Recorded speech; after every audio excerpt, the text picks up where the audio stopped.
You are listening to the Down the Wormhole podcast, exploring the strange and fascinating relationship between science and religion. Our guest today is an incredible scholar of science and religion whose recent dissertation, which he is currently adapting into a book, discusses ways of reconciling relativistic physics with a flowing model of time, in which past, present, and future are really distinct from one another. It also explores how a relativistic theory of flowing time can complement Abrahamic theology and serve as the basis for a view of existence centered on personhood. Here to unpack what all of that means and more is our good friend, Dr. Timothy Maness. Welcome to the podcast, Tim. Hi, it's great to be here. Yeah, I've been a regular listener, and I've been wanting to get on for quite some time. We have been talking about having you on since almost the beginning of the podcast, so I do apologize that it's taken. No, you guys have had a lot of things to talk about. To clarify for our listeners, the wonderful Sinai and Synapses Fellowship that is run by the Jewish Center for Learning and Leadership, the same cohort of fellows where the hosts of the podcast met. I also had the privilege of meeting them as well. So we were all friends in that fellowship. So we've known each other for a while now. It was a very good cohort. Yeah. And the very first time that I met Tim, I remember us standing awkwardly, as people do when they first meet, maybe nibbling on a bagel or something, and saying, "What are you doing?" And of course, I felt completely out of place because, I'm a pastor who likes science, and I'm in a room filled with people with advanced degrees and understandings of things that are beyond my understanding. And that, what do they call it? That imposter syndrome that everyone feels, Everyone feels it. And I do say everyone, because we all think we're imposters, right? Yep. I was really feeling it. And I had done some work in seminary on relativistic time and theology and our understanding of God and salvation. And so when I asked him what he was working on, and he explained some of his dissertation and how it was exactly what I had been working on, I got so excited. And I said, "We need to talk. I need to read this. We need to hear it." And then when he started explaining it to me, it went so far over my head. And I realized how much I still had to learn. And I have, and he's been really helpful in helping me to understand some things and inspiring me to learn more and to dig deeper into the things I thought I knew and the implications that I thought were there.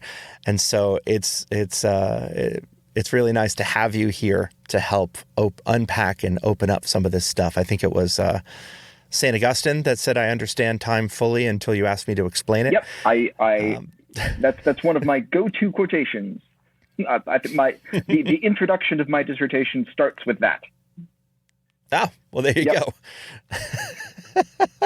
That'd be fun to defend, I would imagine, where you just start off by saying, "I can't explain any of this stuff." Yes. Yeah. But one of the things I want to argue is that the average person that you, dear listener, understand time in you have an important understanding of time that ought to be taken into account, and that one of the ways that a lot of the philosophy of time over the past century and a bit has failed is in failing to take our everyday experience of time into account. So I think that, I want to be careful about going over people's heads. I think it was Einstein who said that if that happens, that one of the things that's a sign of is that the person who is explaining doesn't understand their subject as well as they should. So yeah. That's what sets Jesus' teachings apart, is that you can say a whole lot in a little bit because you really get it. Mm-hmm. Or Mr. Rogers. Yes. So maybe you can help us to understand a little bit. You mentioned that we have an experience of time. I think that kind of goes without saying, that the past is what you did, the present is what you're doing, and the future is what you will do. Mm-hmm. And they're all connected causally, but that's about it. Right. And that there's a static flow of time like a conveyor belt. Almost, right? But that's not exactly how things panned out in the early 1900s? Yes, that's true. There are these three modes of time, these three sort of general tenses, you might say. There, if you get into the grammar of it, you can come up with more that constitute our relationship with time. The philosopher Immanuel Kant talked about time as one of the categories of our experience. This thing that sort of gives shape to the way we experience the world. And we experience that the past, as Zach said, through memory. That's the past is this set thing that we know of. It's definite for us. To some extent, it's definite, but we forget things as well. But it's set. It has its own existence, and the future doesn't exist yet. It's the domain of sort of planning and also guesswork. It's there to be defined, and the present is where those two things come together. But it's also more than that. It's the way of it's the mode of time's existence in which we can act, in which we make decisions and do things, and it's those decisions that shape the future. And all of those things are deeply tied in to our way of living in the world as human beings, right? That's all of those have a very sort of narrative kind of character to them. It's like a story, right? That we talk about it having a beginning and a middle and an ending. And even before Einstein, a lot of philosophers and scientists were kind of suspicious about that way of talking about time, precisely because it was so human. So, the great philosopher Bertrand Russell, who contributed so much to the philosophy of mathematics, among other things, writing before Einstein, said that basically the fact that this way of thinking about time has so much of the human in it, has so much of our subjective, personal way of experiencing things into it, that there must be something wrong with it, basically. That in order to be really scientific, where scientific, is considered to mean the same thing as rigorous and well thought out, then a way of thinking also has to be objective. It can't rely on any particular point of view. And so Russell, among others, thought it was better to imagine that time didn't really have this past, present, future character. That the differences among these three ways of experiencing time were just an illusion that are brought on by some weird thing about human consciousness or another, and that in reality, all events in time exist in the same kind of way. In my work and in the work of a lot of philosophers of time, we draw on a category that got set up by this philosopher named James McTaggart, who wrote about sort of two ways that we have of talking about time, the A series and the B series. Like many philosophers, he was not really great at creative names. And so the A series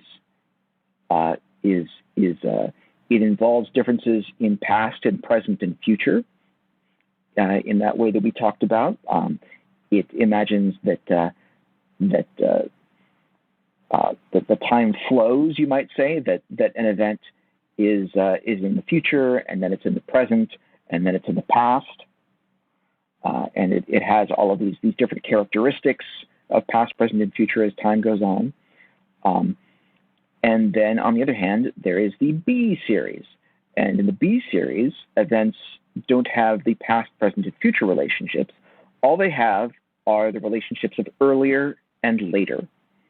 So, for instance, if you can imagine looking in like a history textbook, and you see events on a timeline, where 1066, the Norman invasion of England happens, and there's in this month of that year this happens, and then a later month of that year this happens, and all of the events are sort of laid out next to each other on a line. All of those events sort of have the same kind of existence. There aren't the sort of different modes of existence that you see in the A series, the past, the present, and the future stuff. And in our daily lives, we use both of these all the time. Whenever you are planning out your schedule for the day, you are thinking about time in a B series kind of way. You're saying, well, all right, I'm going to sit down to record this podcast at 9 a.m., and then, for my, I should probably have lunch in there somewhere, so let's pencil that in for noon. I've got this other phone call that's scheduled at 3:30, and you're sort of laying these things out that way, sort of in kind of as though you're laying them out in space. And again, it's just an earlier, later kind of relationship.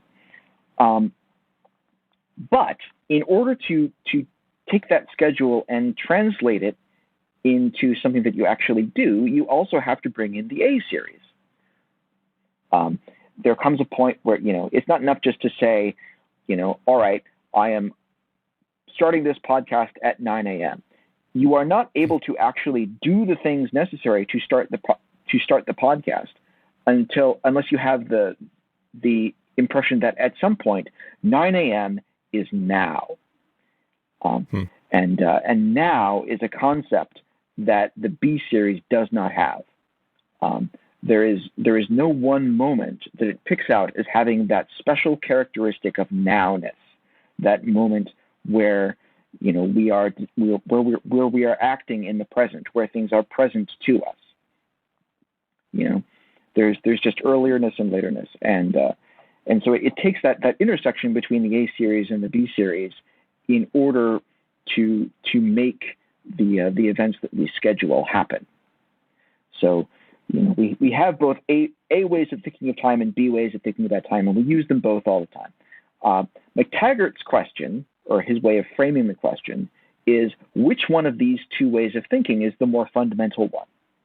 Is it the case that time is really like the B series, that events all have the same kind of existence and they're ordered by earlier and later, and our sense of past, present, and future is some weird kind of illusion that comes out of our brains?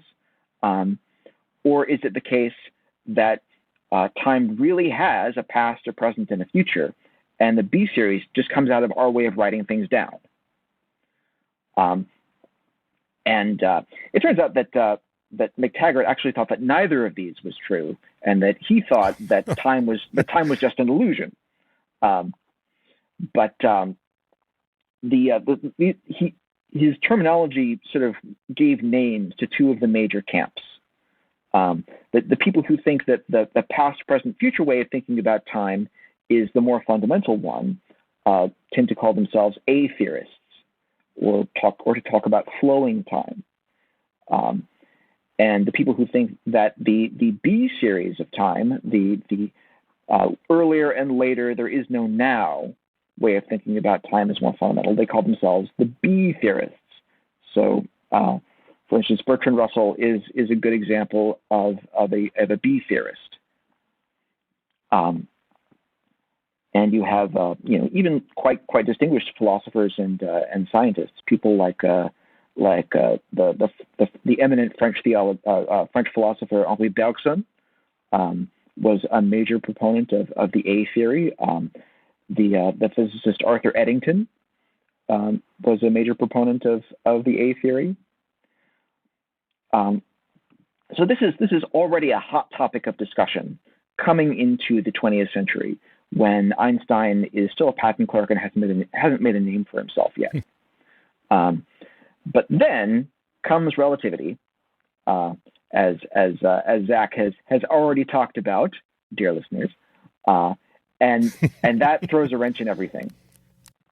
And it turns out that the assumption that was made in Newtonian physics, and frankly had probably been made by just about everyone else ever, that everybody shares the same now, and that now is the same moment, here on the East Coast of the United States, as it is in on the West Coast. That it might be the case that the time that we call 10:30 on the East Coast is 6:30 on the West Coast. We assign it to different times on the clock, but we can agree that it's now, right?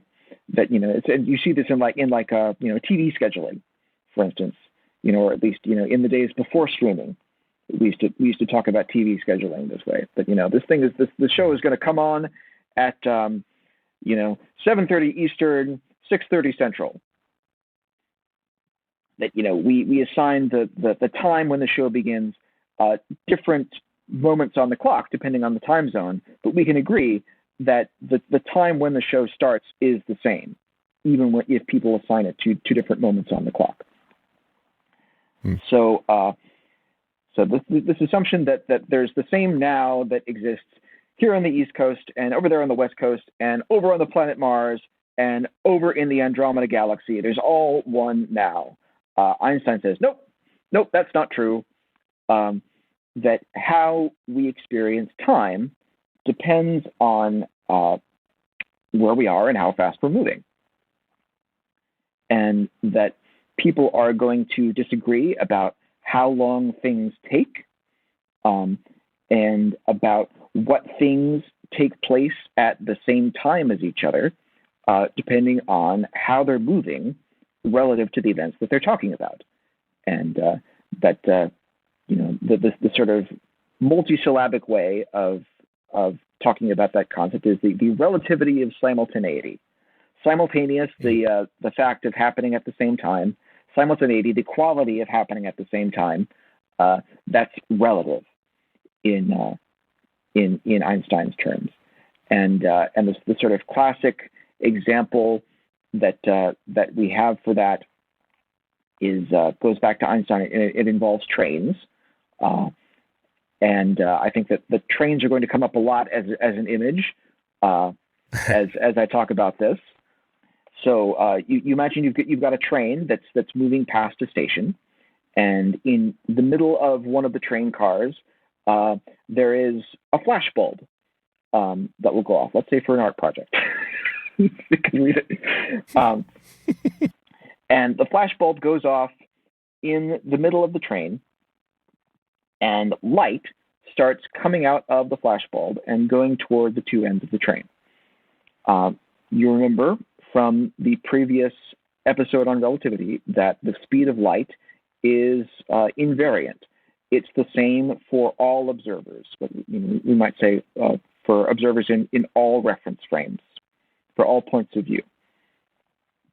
And so a person who is sitting in the middle of the train next to the flash bulb, let's say it's the artist, is going to, from that person's point of view, since the light bulb is in the middle of the train, light from the light bulb is going to hit both ends of the car at the same time.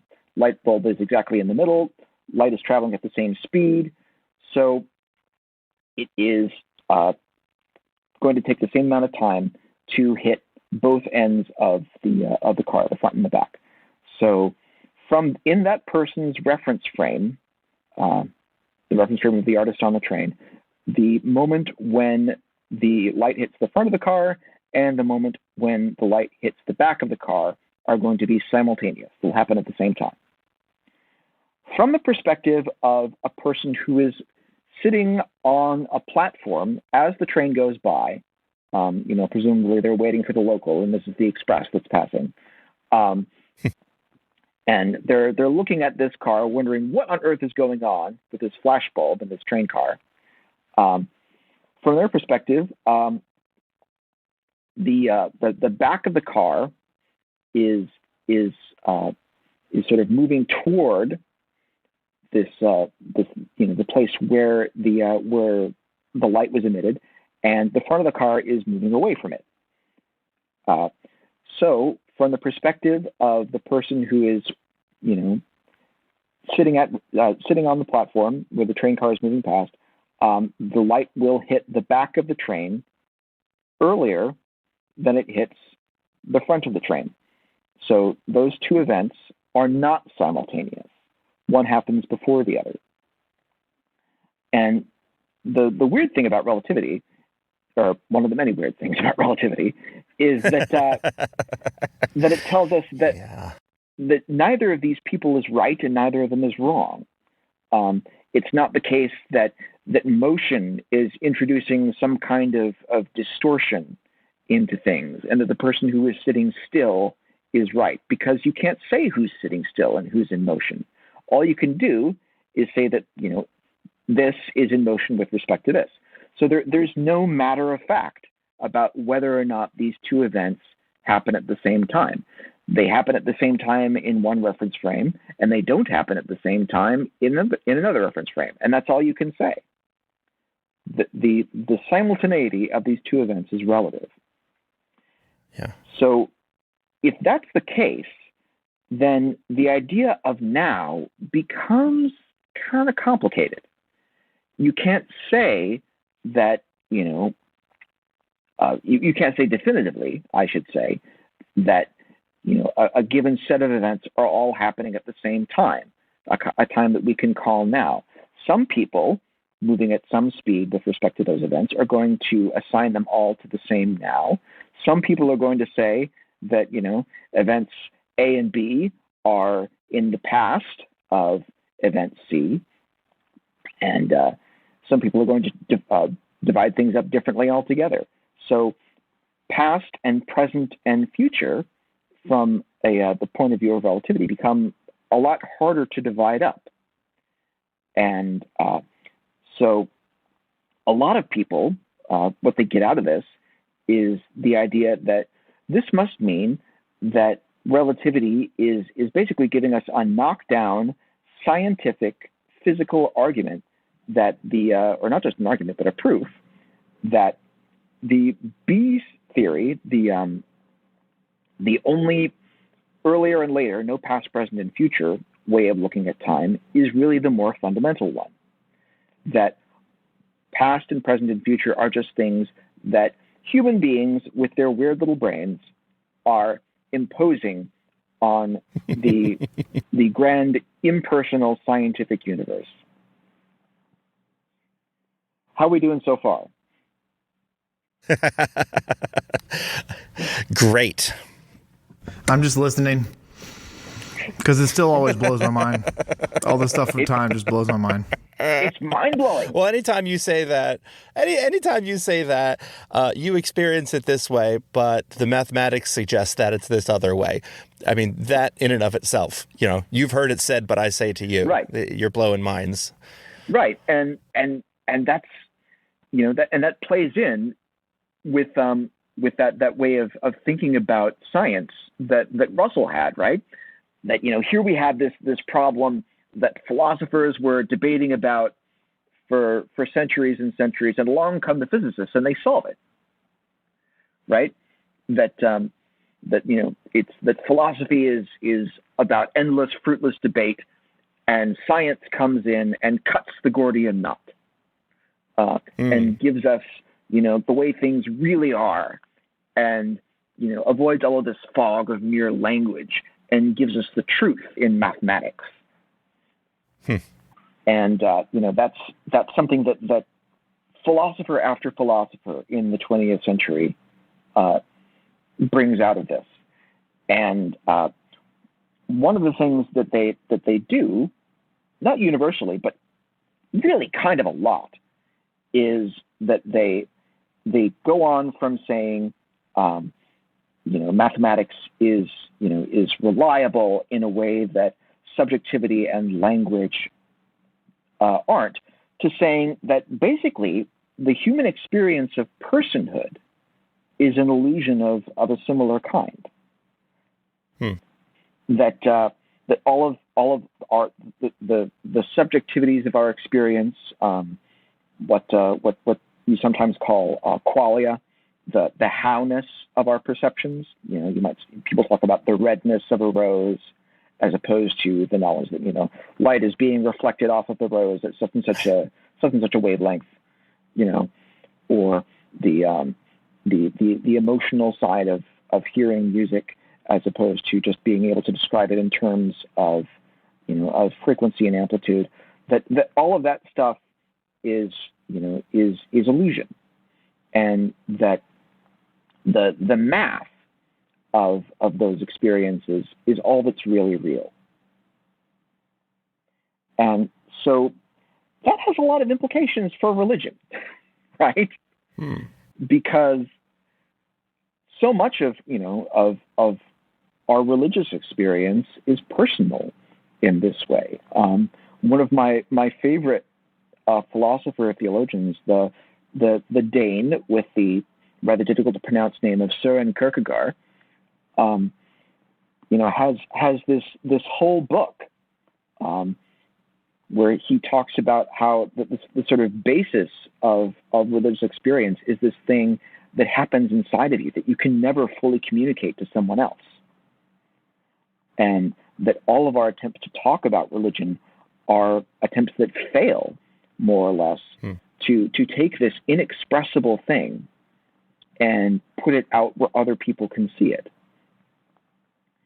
And and here you have this emerging philosophical viewpoint that claims to have received basically scientific proof for itself that's just nonsense.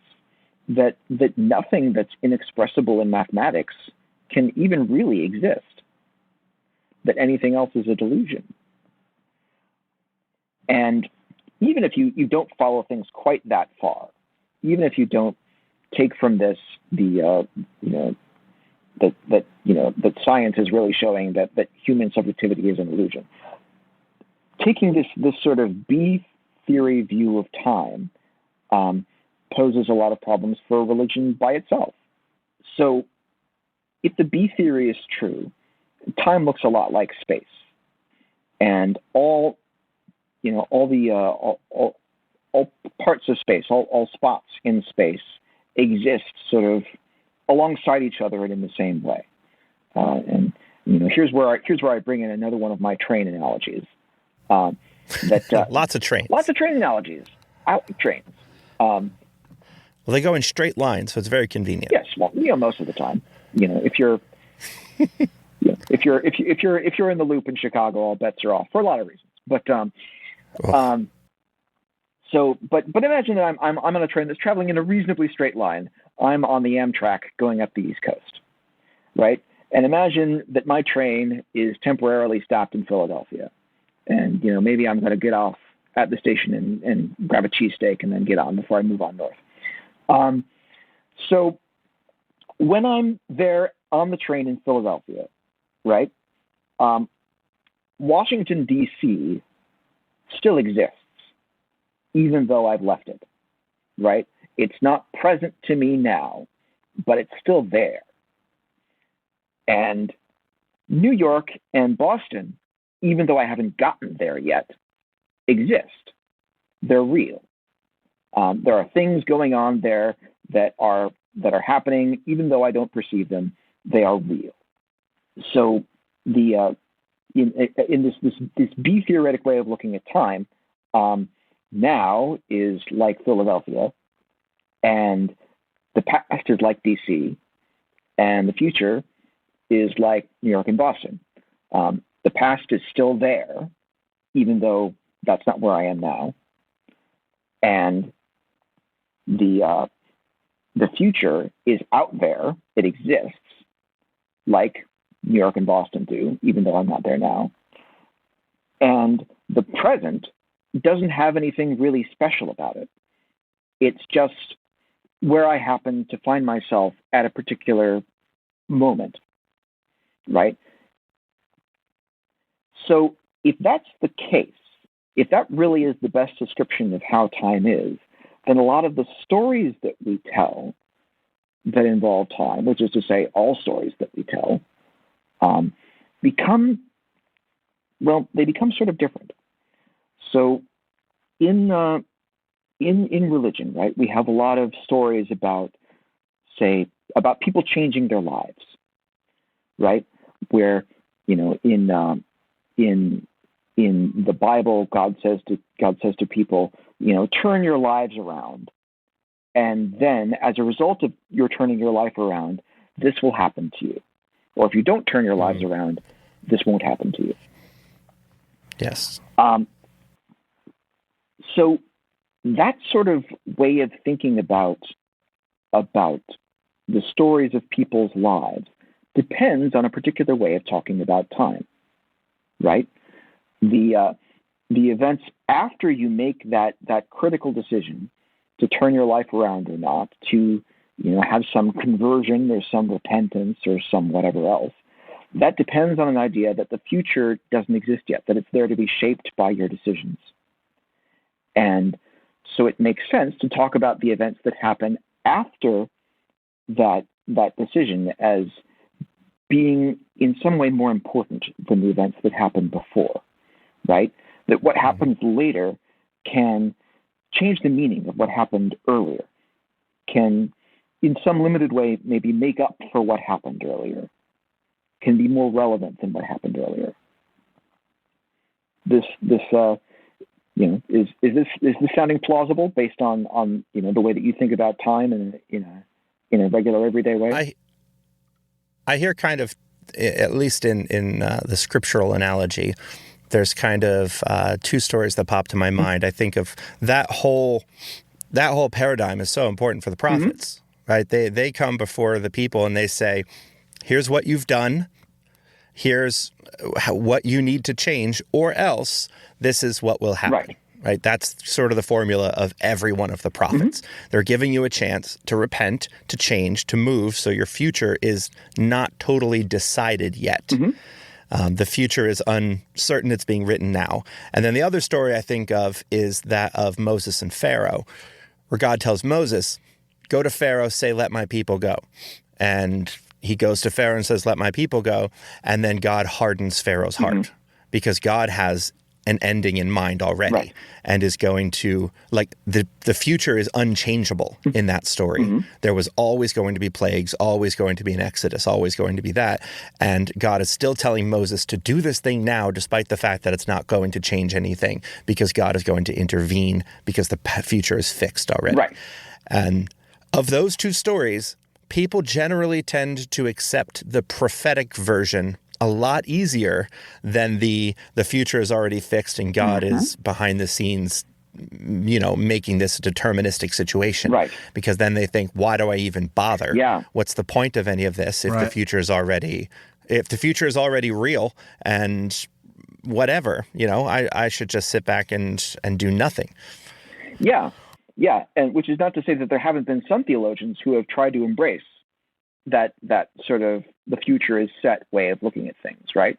Where you have people who are in favor of a strong view of what gets called predestination, where God has already set out your entire future for you, where all of the events of your life exist like this, like all the events in a book, right? Where everything has already happened, even before in a certain sense, even before you've read it. It's just a matter of going through the pages until you get to the ending that was already there. And people like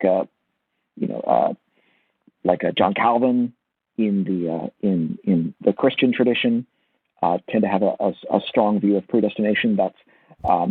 That is a really common view in Muslim theology. You get a lot of Muslim thinkers who have that particular strong view that God has planned out all of history. It's very uncommon in Judaism. You'll find very few Jewish thinkers who wouldn't rather go with that sort of open future. There's very little Jewish support for the idea of predestination. So yeah, you can find some theologians who are going to be on either side of this debate. But on the whole, you're right. People do like to like to opt for the idea of the open future because it makes our choices more meaningful, right? It means that our choices are made, or at least, are potentially made by us.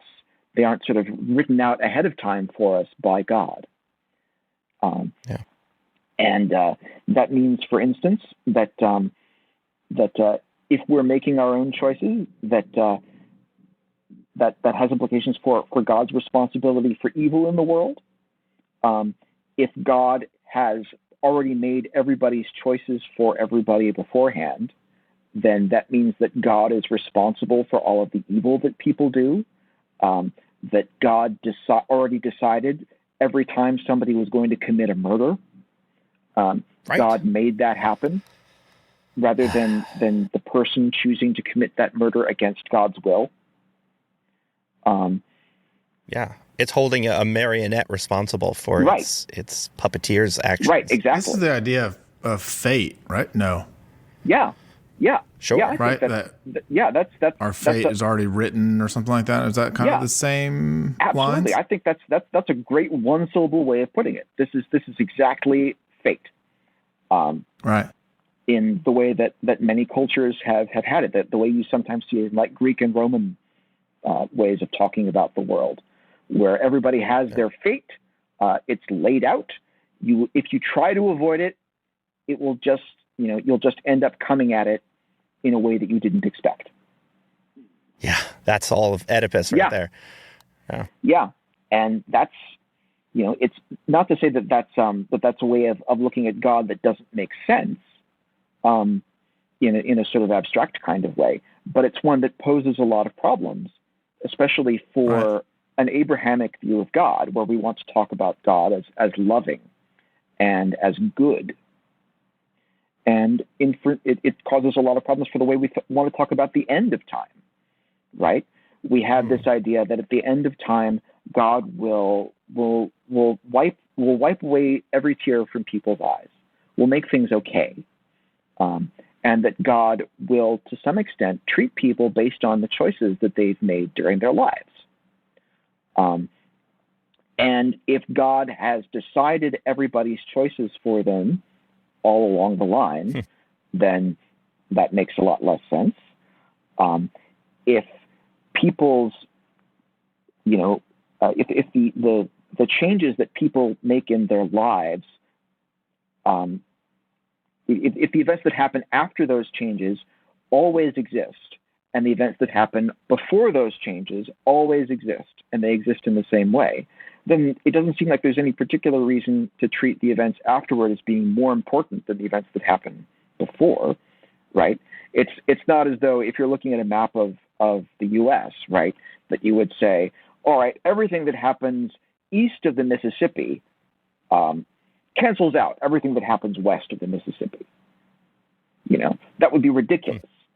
And if all events are laid out in time the way, places are laid out in space, then it seems ridiculous in the same way to talk about events later canceling out events that happen earlier. So, there's no particular reason for God to assign people, to treat people differently based on changes that they make. There's no sort of final victory of good over evil, because the evil always exists. It doesn't pass away. It's always there, in the same way that the good that God eventually brings into being is always there. So even if you're not following a lot of these B theorist philosophers in saying that that human personality doesn't really exist, the B theory causes all kinds of problems for Abrahamic theology. And the predestinationist theologians who would be happy to go along with the B theory, they don't have a lot of responses beyond, well, it's a mystery. God sees things differently, and it's not necessarily going to make sense to us. And that's something that we as theologians have to say a lot of the time, because part of the way that we think about God is that, God is different from us, and God does see things differently. But when you basically have to take that same explanation and apply it to literally everything in the way that we talk about God interacting with human beings, then, speaking for myself, I don't find that very satisfying. It feels to me like, though it does make sense to say that there are things about God that we're not going to understand, that we should, at a minimum, have some things that we can understand about the way God interacts with us in our own lives. If anything should be comprehensible to us, it seems like it should be that. We should be able to understand the impact of what we do. Yeah, that we can't necessarily understand the full nature of a being that exists outside of our experience, our universe, but we should be able to at least understand our experience of that. Right. Right. And, especially if we're taking. Yeah, I was gonna. Yeah, please go ahead. I was gonna ask about, and you just alluded to it, that Zach, that because again, this is still cooking my brain here a little bit, but so the idea that God would exist outside of our understanding of time, right? Like, even based on all the stuff that you're talking about here, Tim. I mean, is that okay in a theological way, or not okay? I'm not, permission, but what are your thoughts on approaching it that way? Well, yeah, I mean, that's another big problem that sort of exists at right angles to this one, right? You can have sort of different positions on that, and imagine it as impacting the way we think about time in different ways, right? So people usually want to talk about God as knowing some things that exist in the future, right? Prophecy is assuming that to some degree, that God knows some things before they happen. And how are we going to reconcile that with the way that we think about time? Well, people have proposed different things. If the B theorists are right, and all events already exist, then that becomes very simple to explain. God knows things. God knows everything that happens because God sort of created it all, as it were, at the same moment. God brought all of it into existence together. With the great theologian Augustine, the Christian theologian Augustine, he, drawing on some sort of Greco-Jewish ways of thinking about time, proposes that the time is this created thing, that there is no time until God creates the universe, and that when God creates the universe, as God is saying, let there be light, then time comes into being with things as they start. And that would mean for Augustine, for instance, that God is outside of time in the same way that we say that God is outside of space, right? That God doesn't, that God isn't located in space. There's not some place that you can go to a spaceship, that you could, get in a spaceship and travel to a point, and that's where God is. This is one of the reasons why Star Trek V is a bad movie. I was wondering if you were going to do that. And in the same way, there's no particular moment where God is in time. And so if God is outside of time in that way, then you can ask, what is God's relationship to time like? There's this other Christian thinker named Boethius, who has a way of thinking about time that has some subtle differences from Augustine that we may or may not end up getting into.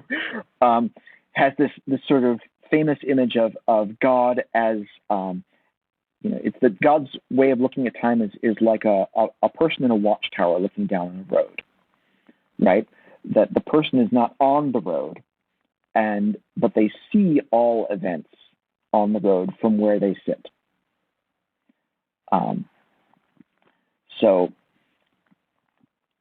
So God is sort of looking at time from outside and seeing it that way. And some people argue that God's knowledge of future events doesn't determine future events because God isn't really knowing them before they happen in a strict sense, because God isn't in the scheme of before and after. That sounds like the sorts of ways that they handle precognition in Dune is that he doesn't actually see what will happen. He sees what they describe as a series of threads that all come out and branch off of each other of possible, probable futures based on where things are. And so when he has visions, they're things that don't necessarily happen, but are possible happenings. And then his current actions can then determine whether or not those potential futures happen. Yeah, it's also talked about that way in what is arguably the first time travel story, A Christmas Carol, where oh man, yeah, I hadn't thought about the Christmas Carol as a time travel story. Where Scrooge says to the ghost of Christmas yet to come, are these the shadows of things that will be, or those that might, or of things that might be only? And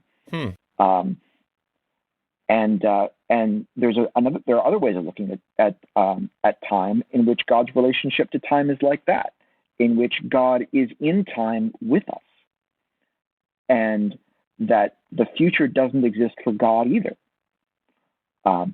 and that God has maybe you might say that God knows to some extent what might happen because God knows us really well. In the same way that you might say of your best friend or of some close family member, well, if you put this person in this situation, I don't know for certain what they would do, but I bet they'd do this. That if you have really good knowledge of someone, you have an idea of how they would react in a given situation. And so maybe God's knowledge of the future is like that, where God has perfect knowledge of all of the physical conditions, and God has really good knowledge of our personalities. So God can say with a high probability, yeah, this is what's likely to happen, but it's up to you. When I was in seminary, I was an arrogant little seminarian who was pretty sure I knew all the things. And I had a professor who accused me of being more influenced by Greek philosophy than by the Christian theology, and which is something I fought back against that. Theologians have been accusing each other of since the first century. Sure, because it's true. Because what I was talking about were the omnis of God. That God is omnipotent, so all-powerful, omniscient, so all-knowing, omnipresent, so all places, omnibenevolent, all-loving. These ideas of the omnis, which don't actually appear in Scripture, but that so very color the way we think about God. And so what I was talking about was God being all-knowing, so God knowing all of the things. And he challenged that, and he said, where do you find that? And honestly, my basis of it was just the things that I was taught in Sunday school, that God, these are the foundational characteristics of God, but not necessarily in Scripture, other than in like the Psalms, which will say, God, you've searched me, you know me high and low, all those things. But he said, what if we follow instead the line of thinking from Philippians 2 and what we talk about, kenosis, the emptying of God, and that instead of saying that God knows everything, what if you were to say that God knows what God chooses to know, that God is able to know everything, but in a way of, as a way of interacting with finite beings, chooses instead to not know everything in order to interact with humanity. And so there is a kind of self-emptying in order to enter into our world, which, if you imagine a three-dimensional object trying to interact in a two-dimensional world, that three-dimensional object would have to lose some of its three-dimensionalness and be emptied of its depth in order to interact. As in Edwin Abbott's, so one of those things, as in Edwin Abbott's great book, Flatland. Right? Which ended up being, that book was about economics, but ended up being a great illustration for all kinds of other things. It's also horribly sexist. I should point that out. So be warned if you go in there. There is some really awful stuff about the female shape. Yeah, it's just a good illustration, but that's about it. I want to be careful of, I guess I called it a great book, and I want to be careful about that because there are ways in which it is a super bad book. Yeah.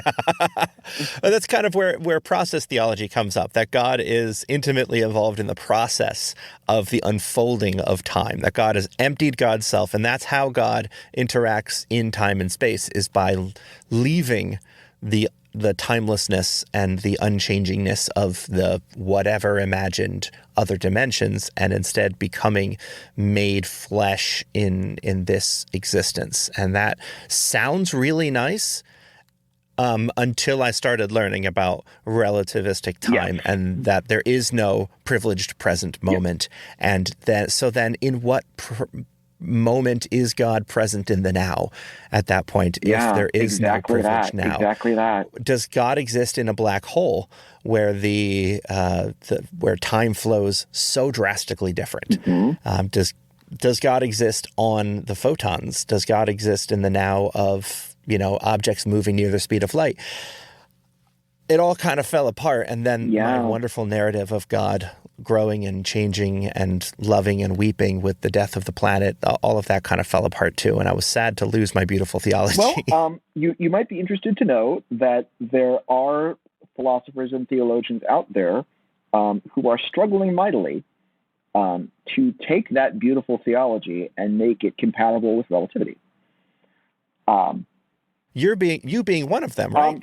Well, yeah. I mean, in my dissertation, I talk about a couple of different ways that people try to reconcile that theology, which depends so much on flowing time, with relativity, and that idea of God is in time with us is one of the ones that I look at. That's a way of looking at things that is being defended by for instance, William Lane Craig and John R. Lucas. I think I think that the way that they go about, or I should say specifically the way that Craig goes about trying to make this work in relativity, leaves some really big unanswered questions. So I think it's maybe the less satisfying of the two. But when I was finishing the dissertation, but before I had time to really do the research and incorporate this, I was seeing some stuff about other physical ways of looking at time that made me think, maybe if I were to sit down and look at this in a future project, there might be more to be said for that sort of God in time way of dealing with relativity. So that may be a future project. And I should also say that that specifically that idea of God not knowing the future because it's thought is more a characteristic of Lucas's way of looking at things than Craig's, because I think Craig takes a lot of the advantages of that way of thinking and throws them out the window again by insisting that God has to know everything that happens in detail. So I know we are slowly getting, we're starting to run out of time. I'm curious, how has all this work that you've done, the dissertation work, you just talked about, future ideas, future things you're curious about, how, if at all, has it impacted or influenced your personal theological journey? Well, personal is exactly the word for it.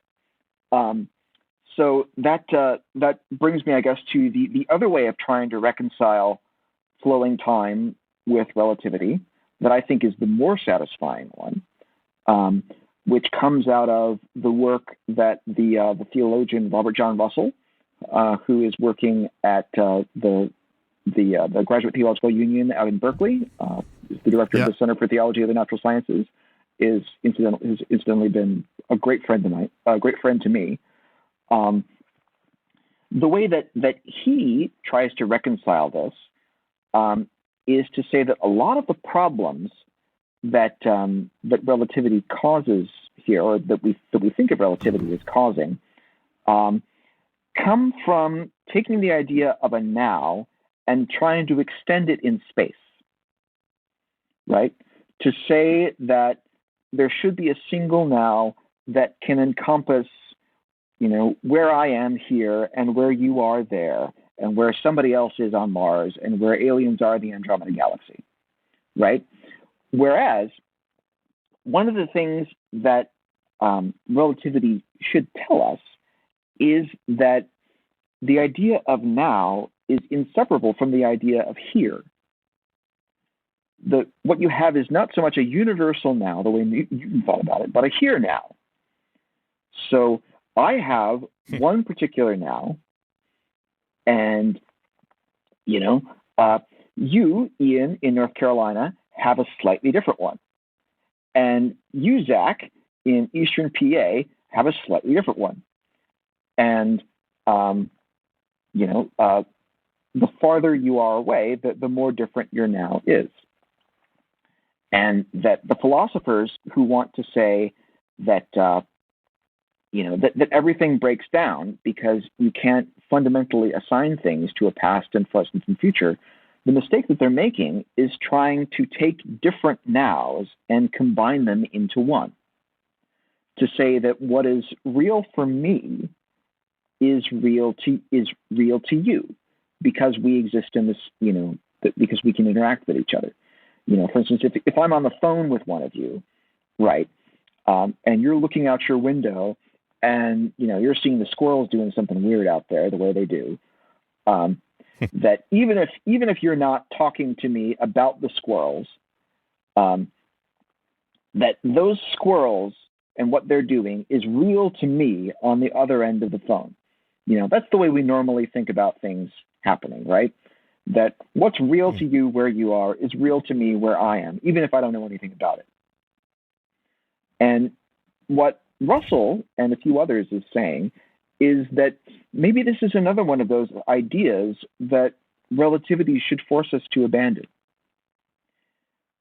Maybe what we should be thinking about is, rather than one universal now that encompasses everyone, maybe there are a myriad of individual here-nows that go with each particular observer in each particular reference frame, whatever it might be. And they don't line up with each other, but maybe they don't have to. Maybe because, the thing is that you disagree. We could disagree about what happens at the same time, or in some cases about the order that events take place, but we will never disagree about the causality of events. Right? That's one of the things that the big caveats to this story we tell about how relativity changes everything up is that even in relativity, even with all of these shenanigans about time, relativity never mixes up the order of events that are causally related to each other. You can always agree, no matter what reference frame you're in, that the cause happens before the effect. So in the end, we have different perspectives, but they kind of come out in the wash. And even though you might know something that I would consider, even so, you might know something now that I would consider, a time that you would call now, that I would consider to be in the future. One of the things about relativity is that you can't get that information to me before it would come to me anyway. You can't transmit a signal to me at the speed of light in such a way that I find out about that event with advanced knowledge. So maybe what we should do in Russell's point of view is, rather than saying that God exists in a single universal now that defines what now really means, the way Craig would have it, is to say that God is with us in each of our individual nows. And that's God's way of perceiving the universe, is by looking at it through the eyes, so to speak, more or less metaphorically, of everything in the universe. That rather than sort of looking down at what's happening on the stage of creation from the royal box, so to speak, that God is seeing what happens through the eyes of each of the actors. and for that matter, potentially through the eyes of all the props and all the pieces of scenery. And if you go to a couple of theologians, or a number of theologians who get called the Boston personalists, Boston because they worked out of Boston University, you find that they have, even outside the framework of relativity, already come up with a way of thinking about God's interaction with the creation that looks a lot like this. One of them, incidentally, Edgar Brightman, was Dr. Martin Luther King's PhD advisor. So when he was becoming Dr. King, he was working with Edgar Brightman. So I think these two things kind of fit together in a really productive, generative way. The idea that rather than personhood being this distortion of a timeless, pure mathematical, non-linguistic reality, maybe personhood is the core of what is. Maybe our individual, different, irreconcilable ways of looking at the world is a really important feature of how the world is. And that because God, who created the universe, who brought the universe into existence, is a person. Not exactly in the same way that we are, because God is infinite and has all sorts of characteristics that, as we talked about, we can't know about or even talk about very well. But that God's personhood is in some way analogous to ours. And so that personhood becomes a really important thing for us to keep in mind as we talk about existence. And that if we can't translate that personhood into mathematics, then that's okay, because mathematics doesn't have to be the only tool that we use to describe how things are. Yeah, your explanation reminds me a lot of the way that Teresa of Avila saw the way that God interacts with people. Or she said, Christ has no body but yours, no hands, no feet on earth but yours. Yours are the eyes through which he looks compassion on the world. Yours are the feet with which he walks to do good. Yours are the hands through which he blesses all the world. Yours are the hands, yours are the feet, yours are the eyes, yours are the body. Christ has no body now on earth but yours. Right.